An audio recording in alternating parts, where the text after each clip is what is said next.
শত্রুতা, তুই আমার চুল কাটলি। আরে আমার কথাটা তো শোন। আমি তোর কোনো কথা শুনবো না। আমি জানি তুই আমাকে হিংসা করিস, তাই বলে তুই আমার চুল কেটে দিবি? কবিতা চুপ কর। তোর এমন কেন লাগে আমি জানি না। আমি তোরে দেখে হিংসা করি, কিন্তু আমি যা করেছি তোর ভালোর জন্যই করেছি। তুই আমার ভালোর জন্য করিসনি, পুরো কলেজ জানে যে তুই আমাকে হিংসা করিস। আমি তোকে দেখে হিংসা করব কেন? কেন না, আমি কলেজের টপার আর আমার চুলও অনেক সুন্দর, তাই তুই আমাকে হিংসা করিস। আর এর জন্যই তুই আমার চুল কাটলি, তাই না? তুই কি উল্টাপাল্টা কথা বলছিস? আমি তোর চুল এর জন্য কাটি নেই। আমার কথা শোন, আমি চুল কাটছি তোর জীবন বাঁচানোর জন্য। আচ্ছা, তুই আমার জীবন বাঁচানোর জন্য আমার চুল কেটেছিস। আচ্ছা এটা বল যে কোন গুন্ডা আমার পিছু লেগেছিল যে তার কাছ থেকে আমার জীবন বাঁচাইলি? আরে গুন্ডাই তোর পিছনে পড়েছিল। আমি আমার নিজের কানে শুনেছি ও তোকে তুলে নিয়ে যাওয়ার কথা বলছিল। আমি বুঝতেছিলাম না এই কথাটা তোকে কিভাবে বলবো, কারণ তুই আমার কথা বিশ্বাস করবি না।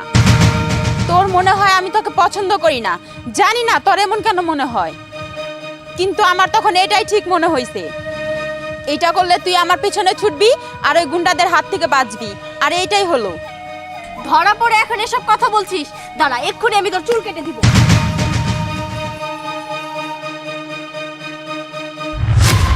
এক সেকেন্ড, কি হচ্ছে? কি করছো ওর সাথে? দেখুন না স্যার, ও আমার চুল কেটে দিয়েছে। ও আমার সাথে কলেজে পড়ে আর ও আমাকে অনেক হিংসা করে, আর ও হিংসা করে বলেই আমার চুল কেটে দিয়েছে। না স্যার, এটা সত্য যে আমি ওর চুল কেটেছি, কিন্তু ওর জীবন বাঁচানোর জন্য এটা করেছি। কিছু গুন্ডা ওর পিছনে পড়েছিল, ওরা বলছিল ওকে কিডন্যাপ করবে। আমি নিজের কানে শুনেছি, আর তাই চিন্তা করলাম ওকে কিভাবে বাঁচাবো। এজন্য আমি ওর চুল কাটছি। চুল কাটার কারণে ও আমার পিছনে ছুটবে আর গুন্ডাদের হাত থেকে বেঁচে যাবে। দেখেছেন স্যার, ও আপনার সামনে কত মিথ্যা কথা বলছে। এই মেয়ে, তোমাদের এখন পড়াশোনা করার সময়, তোমরা এসব কি করছো? আর এই যে তুমি কাহিনী তো ভালোই সাজাইছো, চলো আমার সাথে থানায় চলো। থানায় গিয়ে তোমার বাবা মাকে কল করবে, যতক্ষণ তোমার বাবা মা থানায় না আসবে ততক্ষণ তোমাকে ছাড়বো না। চলো আমার সাথে। না স্যার, আরে চলো।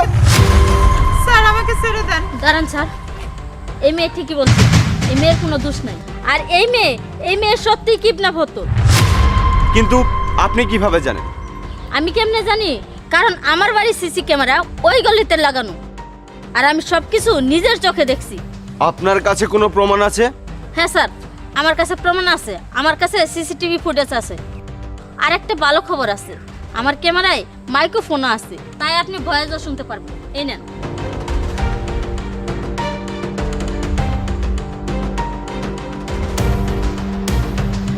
এই তো পেয়েছি মেয়েটাকে।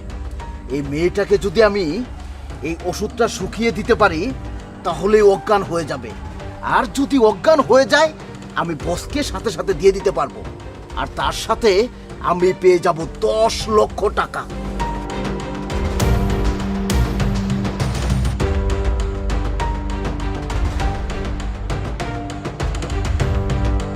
আরে এই মেয়ে কোথায় গেল? ও শিট, আমার 10 লক্ষ টাকায় মাটি। সরি আপু, আর এই যে আপনাকে বলছি, উনি আপনার চুল কেটেছে ঠিক আছে, কিন্তু সেটা আপনাকে বাঁচানোর জন্য। একটা ছেলে আপনাকে কিডন্যাপ করার জন্য প্ল্যানিং করছিল। খুব তাড়াতাড়ি তাকে আমরা ধরে ফেলবো।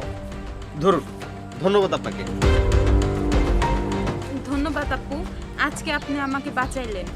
যদি আমার বাবা মা জানতে পারতো আমি জেলে, তাহলে ওনাদের কি যে হতো। আর কবিতা, তোকে বলছিলাম না গুন্ডারা তোকে কিডন্যাপ করতে চাইছে? তুই তো আমার কথা বিশ্বাসই করলি না। আমি বুঝি না তুই কেন ভাবিস আমি তোকে হিংসা করি। সরি কোকিলা, আমি তোকে অনেক উল্টাপাল্টা কথা বলেছি। আমি তোর কথা বিশ্বাসও করিনি। I am really sorry.